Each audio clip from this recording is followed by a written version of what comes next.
네, 안녕하세요. 여러분들의 건강 도우미 김태진입니다. 오늘도 여러분들 궁금해하시는 건강에 대한 모든 것을 원장님들과 함께 이야기 나눠보도록 하겠습니다. 대구 세강병원의 세 분의 원장님과 함께합니다. 세 분 안녕하세요. 네, 안녕하세요. 자, 먼저 김치호 원장님부터 인사 말씀 부탁드립니다.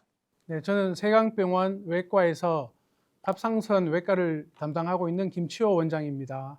네, 안녕하세요. 저는 세강병원 내과에서 진료를 보고 있는 김우현 원장입니다. 반갑습니다. 네, 안녕하세요. 세강병원 내과에서 근무하고 있는 김성호입니다. 내과 원장님, 외과 원장님 함께하고 계시기 때문에 이 파트별로 좀 질문을 나눠서 제가 드려보도록 하겠습니다. 먼저 이 만성질환의 통합적 관리라는 주제 하에 다양한 질문을 준비해 봤는데요. 고혈압이나 당뇨나 이제 이상 지질혈증 같은 만성질환의 경우 대사증후군이라는 하나의 뿌리에서 비롯되는 경우가 많죠. 이제 초기에 이런 복합 환자들이 내원을 했을 때 이 세강병원에서는 어떤 질환에 우선순위를 두고 치료를 시작하시는지요? 처음부터 그 질환으로 접근하는 게 아니고 환자분의 어떤 생활 환경이라든지 유전적 요인, 또 가족력 이런 것들을 함께 봅니다. 이 만성질환이라는 게 그런 것들로 인해서 시작이 되기 때문에 위험 요인을 파악하고 분석해서 그것들에 맞게끔 치료를 합니다. 특히 내과는 만성질환하고는 뗄래야 뗄 수가 없기 때문에 고혈압, 당뇨에 가장 큰 중점을 주고 있고 복합적인 환경을 보는 것은 같다고 저는 생각하고 있습니다. 최근에 이상 지질혈증 가이드라인을 보면 이제 심혈관 위험도가 높은 환자의 LDL 콜레스테롤 목표치를 아주 엄격하게 이제 하향 조정하고 있습니다. 그렇다면 이제 세강병원에서는 이제 환자분들의 장기적인 심혈관 사고 예방을 위해서 이제 초기부터 얼마나 적극적으로 조정하고 계신지 궁금합니다. 요즘은 가이드라인에서 이제 점수를 체계화해서 제시를 하고 있습니다. 저는 조금 젊은 분들한테는 나쁜 고지혈증, LDL 점수, 좋은 고지혈증인 HDL 점수 이런 것들을 좀 알려드리면서 사실 교육하면서 하는데 그렇게 하는 이유는 환자들이 그 점수에 대해서 특별히 자세히 모르고 약을 드시면 중간에 스탑하는 경우가 많기 때문에 제가 현재 점수 시작이나 이런 걸 알려드리는데 타겟보다 훨씬 더 조금 더 떨어뜨리려고 저는 노력하는 편에 들어가 있습니다. 근데 말씀 중에 이제 환자분들이 스타틴을 중단하는 경우도 있다고 말씀하셨는데 뭐 잘못된 정보를 어디서 접하셔서 자의적으로 끊는 경우들이 있잖아요. 좀 어떤 그런 환자분들의 막연한 공포감을 달래고 계속해서 치료를 지속하게 만드는 두 분의 어떤 노하우가 있는지도 궁금합니다. 이번엔 김우영 원장님부터 좀 들어볼까요? 먼저 나이별로 조금 말씀을 드리는데요. 특히 사실 20대, 30대 분들이 콜레스테롤만 높은 경우에 있어서는 무증상이 많습니다. 무증상인 환자에게 어떤 약을 처음 시작하는 거는 상당히 어려운 일이고 저랑 환자 둘 다 부담이 되는데요. 사실 20대, 30대 쪽은 아무래도 저는 식이 조절이나 다른 지병이 없다면 저는 운동이나 생활 습관 개선을 당연히 먼저 제시를 하고 단 여기서 가장 중요한 점은 열심히 운동하세요. 열심히 식이 조절하세요가 아니고 3개월의 시간을 드릴 테니 최대한 노력을 해서 다시 한 번 더 체크를 합시다. 이렇게 약속을 정하는 게 저는 되게 중요하다고 생각을 하고 있습니다. 40대 이후로는 기저질환을 반드시 고려를 해야 되는데 저희는 이제 목표치를 기본적으로 LDL 같은 경우는 100 이하를 이렇게 추천을 하고 있는데요. 근데 뭐 심혈관이 뇌혈관 질환이 있으면 LDL을 70 이하 또 심한 경우는 50 이하까지 조절하는 게 현재 추세에 있습니다. 그런 거에 대해서 조금 더 자세하게 설명을 드리고 어떤 확률적인 내용까지도 덧붙여서 최대한 설득을 하고 있습니다. 그렇군요. 아주 현명하게 나이대에 따른 치료 노하우가 있으시군요. 어느 연령대가 좀 더 말을 잘 듣나요? 아무래도 어쩔 수 없이 60대 분들이 가장 신경을 많이 쓰시는 것 같고요. 건강에 대한 위험을 직면하니까. 저는 오히려 좀 더 솔직하게 말씀을 드리는 편입니다. 당이 높아질 수 있다. 혹은 간 수치가 높아진다. 근육통이 생긴다. 이런 것들을 생길 수 있는 부분을 말씀을 드리고 검사를 통해서 그런 부작용이 있나 없나 그런 것들을 관리해가면서 같이 치료를 할 수 있다. 그렇게 말씀을 드리고 스타틴을 먹었을 때 심혈관 질환의 발생이 준다라든지 또 전반적인 생활에 위험도가 떨어진다. 그런 것들을 말씀드리고 환자들을 설득하는 편입니다. 네, 외과에서도 한 번씩 콜레스테롤이 높아가지고 내과로 보낼 때 또 하나 가장 중요한 게 네. 부모님 중에 뇌경색, 신경경색 같은 가족력이 있는 경우에 부모님처럼 따라갈 수가 있다. 이렇게 말씀드리면 치료의 순응도가 올라가는 편입니다. 앞서 말씀드린 이제 만성질환의 치료 트렌드라고 한다면 이 단순한 수치 조절을 넘어서 이제 장기 보호라고 할 수가 있을 텐데요. 당뇨나 고혈압을 초기에 처방하실 때 향후 발생할 수 있는 심혈관이나 신장 합병증을 좀 선제적으로 예방하는 게 중요한데 이럴 때 어떤 약제를 선택하시는지 원장님들만의 그 약제 선택 기준도 궁금합니다. 다들 그런 어떤 노하우가 있으실 텐데 뭐 단백뇨를 가지고 있는 중년 여성의 경우에는 SGLT2 억제제 이런 것들을 먼저 사용을 해서 신장 보호 효과라든지 그런 것들을 우선 우리가 얻고자 하는 거고 네. 혈압약 같은 경우에도 이제 ARB를 사용해서 단백뇨를 좀 더 줄이는 방향으로 약을 먼저 처방하는 편입니다. 그 만성질환 초기에는 약물도 중요하지만 사실은 식단, 운동이 아주 중요할 것 같다라는 생각이 드는데 워낙 또 현대인들 운동할 시간 없이 바쁘시고 그리고 또 고령 환자분들 운동의 어떤 제한적인 상황에 놓여 있을 수도 있기 때문에 그런 효과적인 생활 습관 교정 팁을 어떻게 제시해 주시는지 궁금합니다. 앞서 나온 이야기와 조금 비슷할 수도 있을 텐데, 네, 김성우 원장님 어떤 편이세요? 특히 이제 젊은 환자분들인 경우에 해당이 되는데 다들 삶이 바쁘시고 우리 이제 현대인들은 주변에 음식이라든지 이런 것들이 워낙 많이 풍족하게 놓여 있고 또 반대로 운동을 할 수 있는 시간은 많이 줄어듭니다. 실제로 내가 그쪽에 시간을 투자하기가 힘든데 갑자기 시간을 많이 들이는 게 아니라 하루에 10분이라도 20분이라도 꾸준히 걷고 음식 조절을 생활화해라 이렇게 말씀을 드리고 있는 편입니다. 저는 고령 환자분들은 운동의 질을 높이는데 저는 신경을 좀 쓰는 편입니다. 단순 10,000보 걷기, 15,000보 걷기 이렇게 하면은 사실 근손실이 저는 좀 걱정이 돼서요. 간단하더라도 근력 운동을 생활화하는 것을 항상 추천드려서 오히려 저는 15,000보 걸었으면 10,000보는 근력 운동에 양보를 하세요 이렇게 설명을 하고 식단도 최대한 고기를 드실 수 있도록 상당히 유도를 많이 하는 편이고 숙제를 내주고 있습니다. 갑상선 결절이나 암을 국가검진이나 초음파를 통해서 좀 우연히 발견하게 되는 경우가 많거든요. 갑상선에 혹이 발견이 되었을 때 이제 새침 흡입 세포 검사 그리고 또 외과적 수술 어떤 경우에 고려하게 되시나요? 그 갑상선에 결절이 있다고 다 검사하는 것은 아닙니다. 대부분은 양성이기 때문에 경과 관찰을 하면 되는데 암이 의심되거나 크기가 큰 경우 세포 흡입 세포 검사를 해서 암이나 암이 강력히 의심되는 경우 수술까지 이어지고 있습니다. 그 말씀하신 것처럼 갑상선 질환은 정말 정확한 검사, 정확한 진단이 그 치료의 성패를 가른다고 생각이 듭니다. 세강병원에서 시행하는 이 고해상도 초음파 검사 그리고 또 전체적인 정밀 진단 과정의 장점이라고 그러면 어떤 게 있을까요? 세강병원 갑상선 외과는 정밀 초음파 검사와 함께 숙련된 전문의의 정확하고 세심한 진단으로 그 환자 개개인의 적절한 치료 방향을 유도하고 있습니다. 갑상선 수술을 받고 나서는 이제 지속적인 호르몬 조절도 굉장히 중요하고 재발 방지를 위해서 추적 관찰은 어찌 보면 필수적일 텐데요. 이제 환자분들이 수술 이후에 일상으로 안전하게 복귀할 수 있도록 어떤 시스템을 통해서 어떤 도움을 주고 계신지 궁금합니다.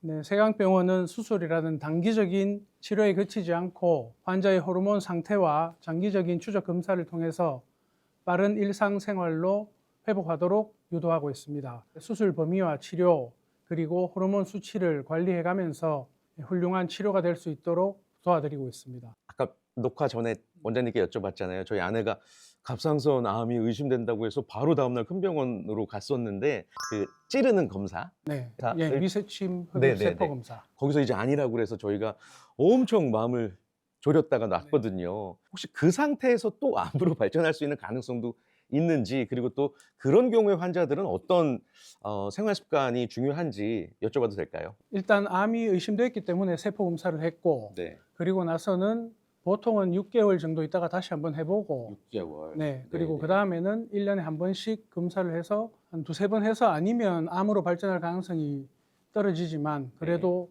간혹 가다가 다시 암 쪽으로 갈 수 있기 때문에 한 2년에 한 번 정도라도 정기적인 추적 검사가 네. 필요하다고 봅니다. 수술을 하지 않더라도 의심 환자의 경우 추적 관찰은 필수다라는 말씀이시죠? 알겠습니다.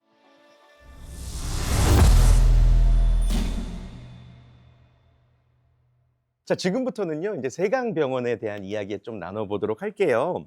이제 위암 환자들, 또 대장암 환자들 뭐 많이 마주치시겠지만 초기에 이제 무증상인 경우가 대부분이잖아요. 그래도 뭐 특별한 불편감을 못 느끼더라도 사실은 내시경 검진 정기적으로 해야 될 테고 어떤 환자들이 좀 고위험군에 속할 수 있는지 얼마나 더 신경을 써야 되는지 좀 이야기를 들어볼 수 있을까요? 사실 무증상 검진에 대해서 질문을 많이 받는데요. 증상이 없는데 왜 검사를 계속 해야 되느냐. 사실 저희가 증상이 있을 때는 이미 소화기 암은 진행성인 경우가 많습니다. 근데 무증상인 경우에 검진을 통해서 조기 암을 조기에 발견을 하게 돼서 치료로 이어지면 거의 5년 생존율이 90% 이상 되는 그런 장점이 큰 검사입니다. 특히나 고위험인 경우가 보통 소화기 암은 가족력이 좀 중요한 원인이 되고 있습니다. 비내시경 같은 경우는 특히 가족력이나 아니면 장상피 화생으로 장상피 화생이라는 건 장 점막으로 위 점막이 변화되는 과정을 많이 거치는 위를 가진 분들은 저희는 조금 더 고위험으로 생각하고 적극적으로 검사를 권유하고 있습니다. 대장 같은 경우에는 염증성 장질환 환자나 아니면 이미 선종성 용종을 제거했던 역사가 있는 분들은 저희가 적극적으로 조금 더 추천을 하고 있습니다. 네, 좋습니다. 그 환자의 입장에서 이제 내시경 검사가 사실 두렵거든요. 통증 때문에. 그리고 간혹 가다가 위생 문제를 걱정하시는 환자분들도 계시더라고요. 세강병원에서는 환자분들이 얼마나 안심하고 검사를 받을 수 있는지 어떤 시스템으로 운영이 되는지도 궁금하고요. 그 내시경 관리에 대한 이야기도 궁금합니다. 통증이라고 하면 가장 중요한 건 아무래도 의료진의 숙련도라고 생각을 하는데요. 저희 병원은 이제 임상 경험이 많은 그 의료진으로 구성이 돼서 그 부분은 정말 자신감 있게 말씀을 드릴 수가 있습니다. 그리고 두 번째로는 내시경 후의 통증은 주로 내시경 시에 주입하는 일반 공기의 양 때문에 그런 복통이나 복부 팽만감이 발생할 수가 있는데요. 저희는 그 점을 좀 개선하고자 저희가 내시경 시에 주입을 할 때 이산화탄소를 사용합니다. 이산화탄소의 장점은 빠르게 체내에 흡수돼서 우리 환자가 검사가 끝나고 이제 잠에서 깰 정도가 되면은 보통은 다 없어져서 보통 복통을 일으키지 않아서 저희는 주로 사용을 하고 있습니다. 이게 환자의 안전에서 중요한 것이 또 산소 포화도를 측정을 해서 충분히 안전하게 깰 때까지 케어를 하고 있으니까 네. 안심하셔도 좋을 것 같습니다. 환자분들 입장에서는 이제 충분히 안심하고 세강병원에서 검사를 받으셔도 될 것 같다라는 생각이 듭니다. 자, 그리고 대장암 관련해서 조금 더 질문을 드려볼 텐데, 이제 대장 내시경 중에 이제 용종이 발견되면 이제 즉시 제거하는 게 중요하잖아요. 세강병원에서는 당일 용종 절제술을 시행을 하고 계시고, 이를 통해서 대학병원에 전원 없이 좀 원스톱 치료가 가능하다고 할 수 있을 텐데, 그런 부분에 있어서 환자들이 느낄 수 있는 장점은 어떤 게 있을까요? 보통 일반적인 병원에서는 1cm 이상 또는 15mm 이상 되는 큰 용종은 바로 그 자리에서 제거하기는 어렵습니다. 1cm 이하는 보통 그 자리에서 제거를 하고 큰 용종은 대학병원에 의뢰를 하게 되는데요. 그 이유는 큰 용종은 ESD라는 내시경으로 점막하 박리술을 시행해야 되는 고난도 어떤 내시경 스킬이 필요하기 때문입니다. 저희 병원은 ESD 센터로서 대학병원에 의뢰 없이 오후에 가능하면 추가로 제거를 하려고 노력하고 있습니다. 환자분들 입장에서는 뭐 이동이 없다는 것만으로도 굉장히 또 편함을 느끼실 수 있을 것 같습니다. 수면 내시경을 많이들 받으시잖아요. 근데 이제 고령층이라든지 고혈압이나 당뇨, 또 심장질환 같은 만성질환 앓고 계신 분들은 되게 좀 그 수면에 대한 불안함이 크다고 하시더라고요. 그런 분들에게는 좀 어떤 모니터링을 하시는지 궁금합니다. 저희가 병원이 역사가 40년이 되다 보니 다른 병원보다 월등히 고령 환자가 더 많습니다. 그래서 고령 환자에 대해서는 저희가 이미 기존에 검사를 하기 시행 전에 심전도라든지 간단한 혈압분 당연히 기본적으로 체크를 하고요. 검사 중에도 실시간으로 저희는 계속 모니터링을 하고 있습니다. 특히 검사 후에도 저희는 개별적으로 모니터링 시스템을 전 환자에게 적용을 하고 있기 때문에 지금까지는 큰 문제가 없었고, 그리고 저희는 이제 계속 꾸준히 오는 환자들이 신안보다 훨씬 많습니다. 그래서 그분들 중에서 혹시나 약 알러지라든지 중한 이벤트가 있었던 분들은 저희가 일일이 다 체크를 해서 그 다음번에 그 일이 발생하지 않도록 개개인별로 저희가 접목해서 진정 내시경을 사용하고 있습니다. 검진을 통해서 뭐 고혈압이나 당뇨 의심 소견을 받게 되면 이제 단순 검사로 끝내지 않고 즉시 외래 치료로 연계하는 그 추적 관리 시스템이 또 세강병원의 장점이라고 할 수 있을 텐데요. 환자들이 느끼는 그리고 또 의료진들이 느끼는 자랑거리라고 그러면 어떤 게 있을까요?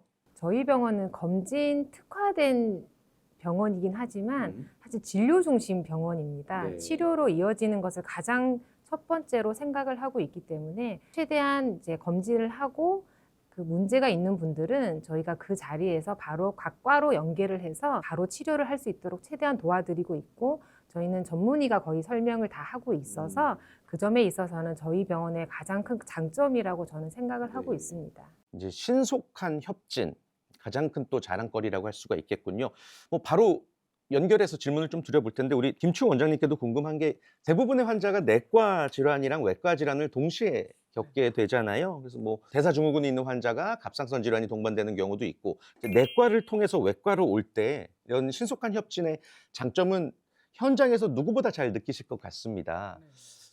당연히 우리 외과도 위, 대장 파트가 있고 또 네. 유방 갑상선 파트가 있고 간, 담도, 췌장 파트가 있어서 각 전문의 선생님들이 뇌과에서 넘어오시는 분들을 가능하면 가장 빠르고 신속하게 수술까지 해드리려고 노력하고 있습니다. 네. 사실 대학병원을 가게 되면 대기 시간이 너무 길어요. 나는 정말 몇 달을 기다려서 검사를 받았는데 진료가 1분 만에 끝나는 경우도 종종 있어서 환자분들이 느끼는 피로감 그리고 또 불만감이 없을 수가 없는데 이제 세강병원 같은 경우는 대학병원 수준의 전문성을 갖추면서도 문턱 낮은 병원이 되기 위해서 이 각각의 세 분의 원장님 노력하시는 점들이 있으실 것 같아요. 우리 김치호 원장님 어떤 점들 있을까요? 저는 지금 이제 27년 차 의사인데 네. 처음 초보 의사 때는 환자의 질병이나 수술 대상으로만 보이다가 한 20년 이래 넘어가니까 환자들이 환자로 안 보이고 한 명의 인간으로 보이기 시작했습니다. 그래서 꼭 내 자식 같고 부모님 같고 우리 친척 동료 같고 이래서 가족력과 생활 환경, 식습관 등을 다 고려해서 종합적으로 그 한 명의 인간을 이해하려고 노력합니다. 그래서 이제 저도 고혈압 고지혈 약을 먹고 환자분들도 같이 약을 먹으면서 환자분들과 같이 아름답게 늙어가려고 노력하고 있습니다. 문턱이라고 하는 거는 결국은 진료를 할 때 질문을 하기가 어려운 환경이 문턱의 가장 큰 부분이라고 생각을 해서 저는 항상 질문을 최대한 많이 할 수 있도록 제가 질문을 더 많이 하고 있습니다. 결국은 저희 병원에서는 어머니가 자식에게 그리고 그 자식이 그 다음 자식에게 연결해서 3대가 다니는 그런 병원으로 소문이 많이 나 있습니다. 환자에게 진료를 할 때 좀 더 낮은 자세로 들어주려는 마음이 거기에 통했다고 저는 생각을 하고 있습니다. 앞으로도 제가 부족하지만 좀 더 노력해서 4대가 다닐 수 있는 그런 병원이 되도록 제가 최선을 다하겠습니다. 대학병원의 수준을 우리가 유지를 하려고 실제로 어떤 장비라든지 아끼지 않고 투자를 하고 있고 접수라든지 또 예약 시스템도 원클릭 예약 시스템을 도입을 한다든지 하는 노력들을 하고 있습니다. 네, 그 세 분 가장 기억에 남는 환자분들이 또 있을 것 같아서 그 일화를 한번 좀 여쭤보겠습니다. 뭐 만성 질환을 아주 성공적으로 치료시켰다든지 아니면 중증 질환을 발견을 해서 환자의 소중한 생명을 구했던 사례들이 있으실 것 같은데 김우영 원장님은 기억에 남는 환자분 혹은 일화가 있으실까요? 똑같은 약을 분명히 다른 병원에서 드셨는데 저도 똑같은 약을 드렸거든요. 근데 이상하게 제가 드린 약만 환자분이 편안해한다고 하시는 거예요. 똑같은 약인데. 저는 같은 약을 드렸어요. 제가 말씀은 안 드렸지만. 근데 그 이유 중에 하나는 환자분들이 저를 신뢰할 수 있게끔 저도 잘 모르지만 제 대화나 어떤 설명이나 이런 것들을 통해서 종합적으로 환자분들이 느낌에는 왠지 더 증상이 좋아질 것 같은 느낌을 받아서 같은 약을 들었는데 항상 제 약이 잘 된다 이런 얘기를 들을 때 이상하게 저는 너무 행복하고 감사하다는 생각을 하고 있습니다. 신뢰를 줬다라는 이야기에 그 뿌듯함을 느끼실 수가 있겠네요. 원장님은 어떠세요? 그 오랜 세월 함께 하시다 보면 환자분들만 해도 수천 명 만나셨을 텐데 기억 남는 환자분이 계세요? 그러니까 60대 남자 환자분인데 네. 이분이 대장암이 진행돼서 수술할 정도로 오셨기 때문에 저는 오면은 또 그쪽 가족력을 굉장히 중요시 여깁니다. 본인 아들이 있으면은 아들은 꼭 대장 내시경을 일찍부터 시켜봐야 된다고 강조를 드렸고 그래서 그 아들이 와서 대장 내시경을 했는데 다행히 바로 암 직전 경계성 종양에서 발견돼서 조기 대장암을 예방할 수 있었던 그런 경우가 생각보다 무척 많습니다. 예. 빠른 검사 진짜 중요한 것 같습니다. 미리미리 예방을 위해서. 네, 좋습니다.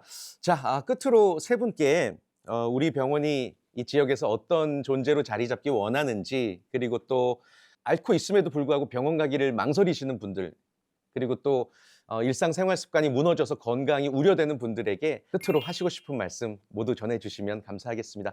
김추 원장님부터 한 말씀 해주실까요? 네, 저는 그 환자들에 대한 문턱이 굉장히 낮습니다. 저를 개인 주치의라고 생각하시고 언제든지 부담 없이 찾아오셔서 사소한 거라도 뭐 상담을 받아보시면 성심성의껏 진료해드리도록 하겠습니다. 저는 그 가족의 주치의가 되고 싶습니다. 부모님이나 자녀나 모두가 저를 믿고 따를 수 있는 그런 사람이 되도록 저도 노력을 하겠습니다. 믿고 올 수 있는 병원을 만드는 게 저의 작은 바람이자 목표입니다. 세강병원 모토 중에 강력한 진단, 세심한 치료라는 이런 모토가 있습니다. 진단의 질은 최고로 높이고 그러면서도 치료를 세심하게 마음을 어루만져 줄 수 있는 그런 것까지 챙기는 병원이 되었으면 좋겠습니다. 앞으로도 노력하겠습니다.